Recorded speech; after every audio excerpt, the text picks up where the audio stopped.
In Egypt, the desert keeps many secrets.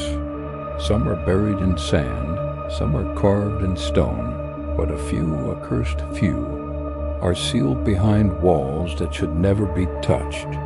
This is the story of a man who went looking for answers and found something that wanted to swallow him whole. This is the oracle's mouth.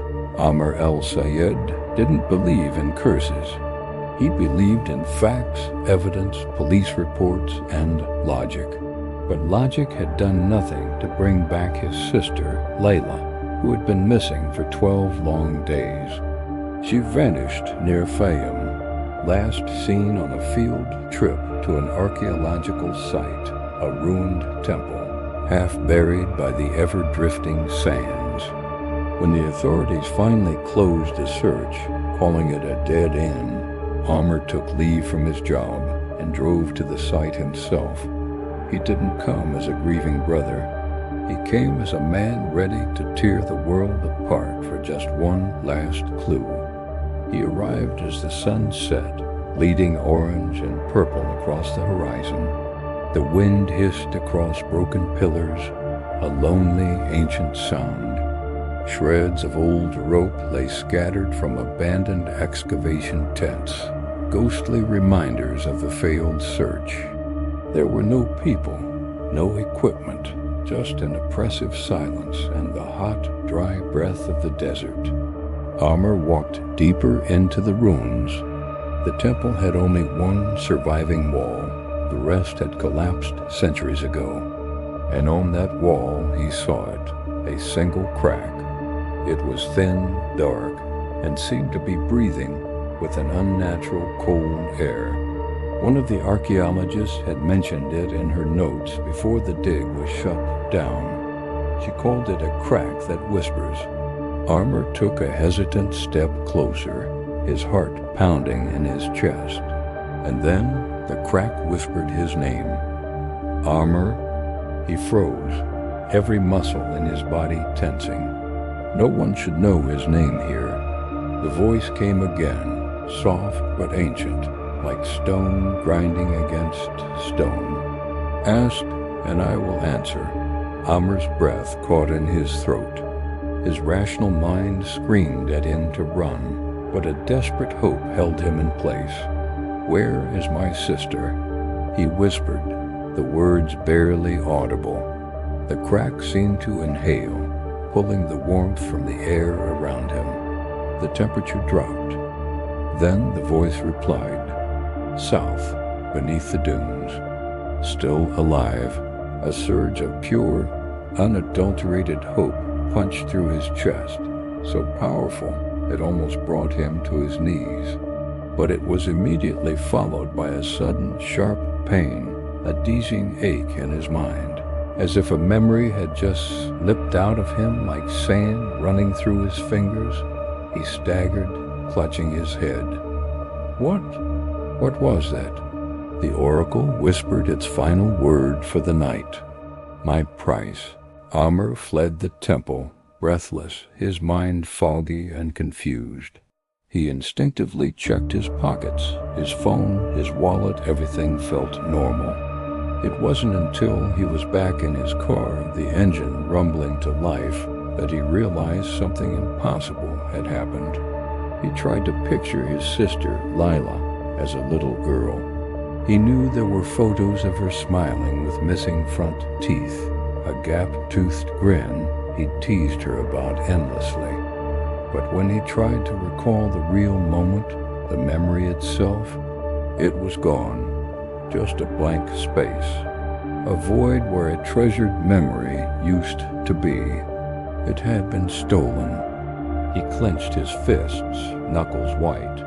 But she was alive, that was the thought he clung to. And if this was the cost, it was a price he was willing to pay. He followed the oracle's direction south, driving his 4x4 across the shifting, treacherous dunes until he found it. A patch of disturbed sand that looked horribly out of place. He jumped out and began to dig with frantic, desperate hands. Someone had been buried there, and recently. His fingers brushed against fabric. He pulled it free. It was a torn piece of Layla's favorite scarf, the blue one she always wore. But there was no body, just the scarf and the faint, lingering scent of her perfume in the air. She'd been here, maybe just hours earlier. He saw tracks, faint but discernible, leading northeast toward a dried lake bed. Without a second thought, he started to follow, his hope reignited, pushing him onward until the sun finally collapsed into darkness and he could go no further. By midnight, Amr could barely stand, exhaustion and dehydration taking their toll. He returned to the temple, clutching the piece of scarf like it was life itself. As he approached the whispering crack in the wall, the voice spoke before he could.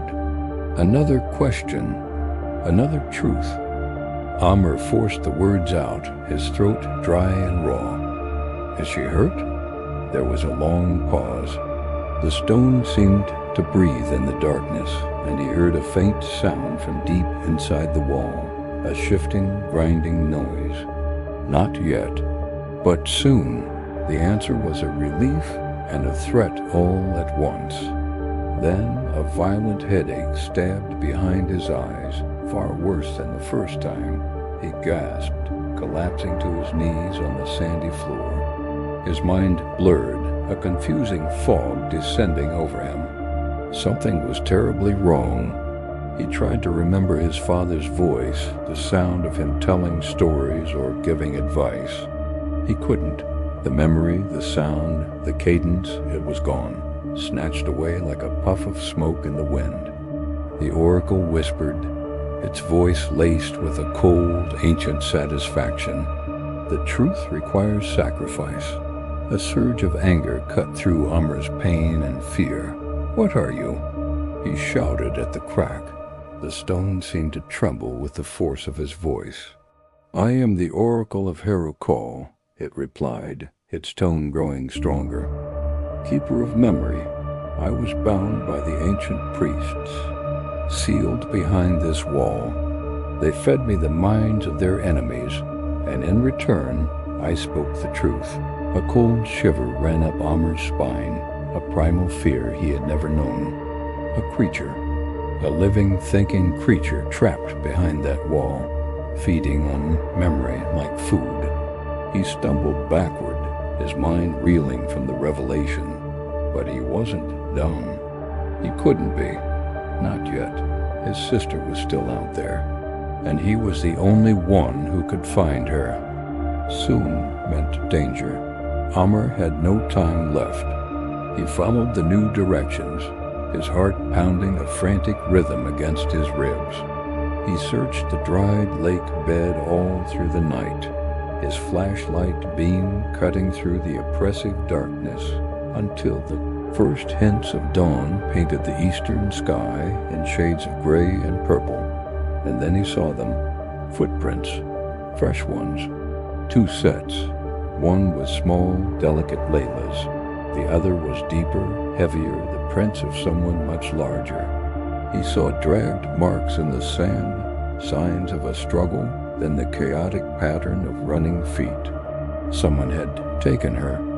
He followed the trail with a grim determination, his hope warring with a rising tide of dread. The tracks led him to a collapsed stone tunnel, a forgotten entrance into the ancient canal system that snaked beneath Fayoum. The air that seeped out was dark, rotten, and chillingly silent. He took a deep breath and stepped inside. His flashlight flickered, casting dancing, monstrous shadows on the walls. The tunnels twisted in unnatural ways, defying logic. The stone walls were etched with forgotten symbols that seemed to writhe just at the edge of his vision. Water dripped from the ceilings, a steady, maddening rhythm, even though there should have been no water here, deep beneath the desert. And then a scream, a woman's voice echoing through the labyrinthine passages. Lila. Help. The sound was raw, filled with terror. Adrenaline surged through him. Amr dropped the light without a second thought and sprinted toward the echo, his feet splashing through unseen puddles, running headlong into the suffocating darkness. He slammed into a dead end. A solid wall of sandstone blocked his path. There was no opening, no crack, no door. But the scream had come from behind it. Layla was there. Just on the other side, he could feel it. He pounded his fists against the unyielding stone, his knuckles splitting, his voice raw with desperation. "No, let me in." A whisper answered, seeming to seep from the very rock itself. "Ask." It was the oracle. Amr's voice cracked, a desperate, broken thing. "How can I reach her?" The answer slithered through the stone, a cold, dry breath from a tomb. "Give me another memory, and you will find the path." Amr swallowed the lump in his throat. He had no choice. He was trapped. "Yes," he choked out. "Take it, whatever it is." For the first time, the disembodied voice of the oracle sounded pleased. "Very well." A freezing wave swept through his skull. It felt like icy hands gripping his mind, wrenching something loose and ripping it out by the roots. He gasped, choking on air, his body trembling violently. He stumbled back, his head swimming. He tried to recall his mother's face, the warmth of her smile, the sound of her voice. Nothing. Just a hollow, echoing emptiness where the memory used to be. As the void settled in his mind, a fresh crack appeared in the wall before him, widening into a narrow, dark passage. He stumbled inside, propelled by a desperate, fading hope. The new tunnel was cold, lit by a pale, ethereal glow emanating from the strange carvings overhead. And there, at the end of the passage, he saw her, Layla. She was weak, trembling, but alive, tied to a stone pillar. "Amr?" she whispered, her voice barely audible. He ran to her, his relief so overwhelming it almost brought him to his knees. He grabbed a sharp piece of broken stone from the floor and began sawing at the ropes that bound her. "I'm here, Layla, come on, we're leaving." But she didn't move. Terror flooded her eyes, a raw, primal fear that chilled him to the bone. "You shouldn't have come," she whispered, her body shaking uncontrollably. "What? Why?" he asked, confused. Her voice trembled as she spoke. "Amr, the oracle didn't just answer you. It used me to reach you." He froze, the half-cut rope still in his hand. "What do you mean?" Tears welled in her eyes, spilling down her dusty cheeks. "Amr, I was never missing." The world stopped. The glowing carvings, the dripping water, the very air in his lungs seemed to freeze. "What?" He breathed.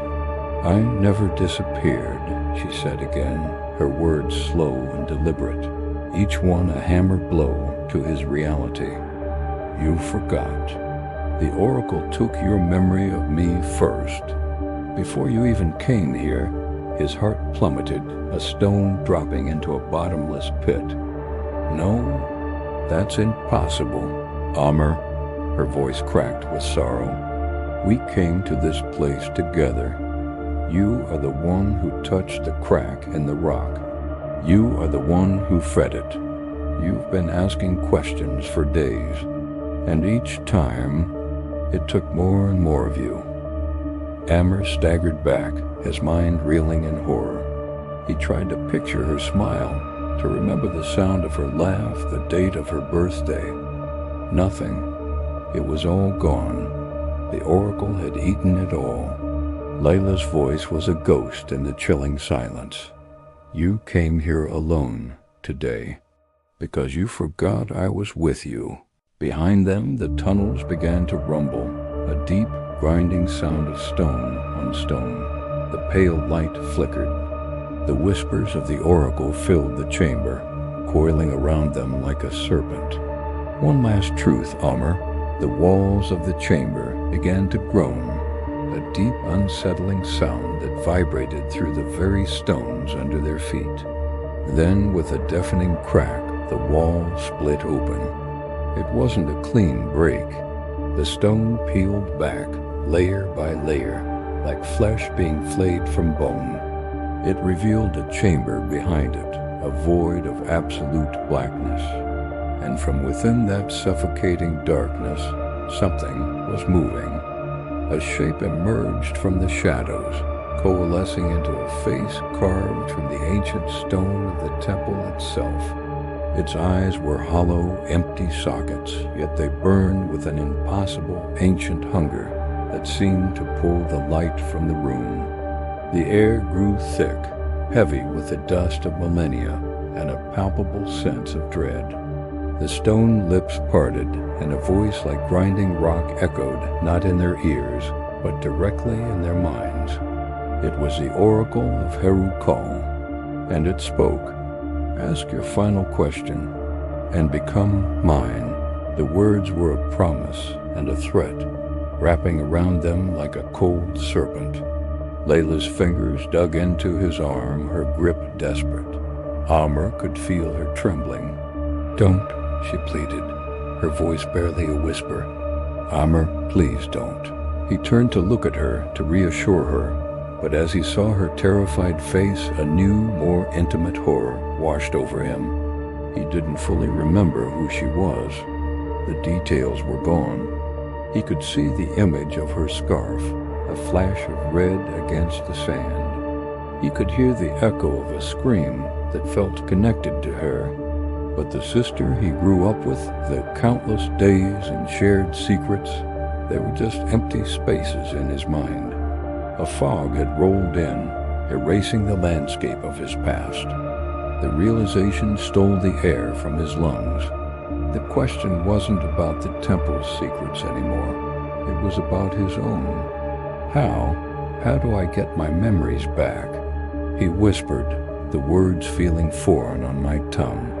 The stone face of the oracle leaned forward, its presence filling the chamber, pressing in on me. The burning in its hollow eyes intensified. Give me your name, and I will return everything. Layla shook her head frantically, her whole body convulsing with fear. Amr, no, you don't understand. If you give it your name, you won't exist anymore. You will be erased. Amr stared at her, her face a blur of panic. Then his gaze shifted back to the oracle, to the abyss in its eyes that promised wholeness. A lifetime of memories, his entire identity, had been stolen from him. This emptiness inside was growing, a cold, dark cave where Hissel used to be. The oracle offered a trade. One final truth, one final price. Was a life without memory, without a self, even a life at all? I made my choice. Amr said, looking into the heart of that ancient hunger, he whispered the two words that would seal his fate. Take it. Layla's scream ripped through the silence. No, the oracle inhaled, a long, deep, rattling breath that seemed to pull the very air, the light, the world itself into its stony maw. And then everything went black. Morning came to the desert. The sun cast long shadows from the ruins, and tourists walked along the designated paths, their cameras clicking, oblivious to the history breathing beneath their feet. Birds circled lazily in the hot, indifferent sky. Inside the silent temple, a faint whisper slithered from the crack in the wall, a sound no louder than the wind. A woman approached, her movements slow, hesitant. It was Layla. Her eyes were red-rimmed and hollow, her voice a raw, trembling thread of sound. She reached out a shaking hand and placed her palm flat against the cold stone, right over the fissure. Amr? She breathed her question a prayer offered to the darkness. From the depths of the stone, a voice whispered back, the same voice that had consumed her brother, now patient, waiting. Ask, and I shall answer. Layla closed her eyes, a single tear tracing a path through the dust on her cheek. And outside, the desert wind fell silent, as if holding its breath. Some say that truth is a light, a beacon to guide us. But in the oldest temples, in the darkest corners of the world, truth is not a light. Truth is a mouth, opened in the darkness, waiting patiently to devour those who seek too much. And here in the Fayoum oasis, under the watchful eye of the sun, the oracle still whispers, and it is hungry. Thank you for listening. I hope you enjoyed that story. If you did, please subscribe DarkWhisper AI. Leave a comment. The next episode will be up soon. Don't miss. Goodbye.